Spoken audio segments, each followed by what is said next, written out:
రోమ పత్రికలో ఈ మాటలు అపోస్తలుని పౌలు రాసి పెట్టాడు. మనం చదువుకుంటే మన నీతిమంతులమా కాదా అనేది మనకు అర్థమవుతుంది. చూద్దాం.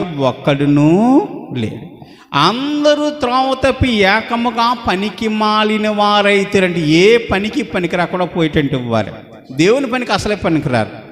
దేవుని పని ఏదైనా చేయాలంటే, సేవ చేయాలంటే ముందే పారిపోతారు. అటువంటి జనాంగం కోసం, ఏ మనిషికి ఉపయోగపడిన జనాంగం, ఏ సంఘానికి ఉపయోగపడిన జనాంగం, దేశానికి ఉపయోగపడిన జనాంగం, దేవునికి విరోధమైన జనాంగం, ఇటువంటి జనాంగం ఎవరంటే పనికి మాలిన వారంటే ఏ పని చేయనటువంటి వారంటే.